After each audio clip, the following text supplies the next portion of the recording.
You're hurtling toward the ground at a speed of 190 kilometers per hour. The wind howls in your ears. Your brain silently screams in terror. You're 35,000 feet in the air. No parachute. You have 3 minutes. Countdown to impact starts now. So, how do you survive falling without a parachute? Well, here's how to do it, according to science. The odds of survival aren't very high. Nevertheless, some people have managed to survive this spine-tingling scenario. Those survivors used life-saving techniques to land in a manner and in a place that minimized injury. It is possible to contort your body as you're falling in order to aim for a landing spot, and you can position your body to minimize impact. Besides the screaming horror of falling fast at the hard ground, positioning your body while you fall is hard. And here's why. At this height, it's hard to breathe, and oxygen is scarce. You'll begin to experience hypoxia, which means much-needed oxygen isn't reaching your tissues. The lack of oxygen and the shock from plummeting through the air may cause you to faint. Luckily for you, as you fall closer to the ground, you enter air that's easier to breathe as it contains more oxygen. That's at about 10,000 feet. If you fainted, this will wake you up so you can once again experience the horror of hurtling to the ground. You've got just under 1 minute until you meet the earth.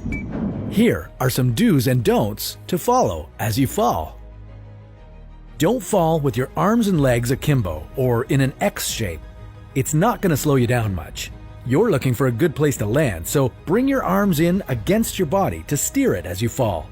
Skydivers call this tracking, and it will help you move horizontally towards a target. Don't aim for water. Water does not compress. If you smack against the ocean, you'll have the same devastating outcome as slamming your body against a sidewalk.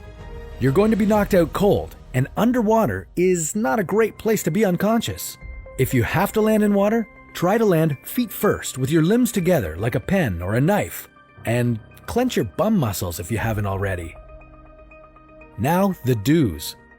Assuming you're falling out of a plane that has disintegrated, do grab onto airplane parts if you can. People who do this instead of free falling have a better survival rate because they can use the part to slow down their falling speed, like a kind of metal parachute. Where you land will have the biggest consequence on your survival. Do aim for a swamp, snow, or grass. They're all relatively soft. Trees can break your fall, but unfortunately they can also impale you on a branch, so forests are a bit of a gamble. Once you're above your target, do spread your arms and legs in an X shape and arch your back and head upward like you're skydiving. Making yourself as big as possible will cause wind resistance and slow your fall a bit. Do try to land on your feet. Point your toes slightly forward and land on the balls of your feet. This will allow your lower body to absorb most of the impact. Don't forget to bend your knees. Do cover your head. Even if you land on your feet, once you hit the ground, you'll most likely bounce. Whatever you do, make sure you don't land on your head. Even if you're landing on a soft surface, landing on your head pretty much guarantees death. It's a challenge, but if you follow these suggestions, you have a good chance to be a survivor. We'll see you next time on another According to Science.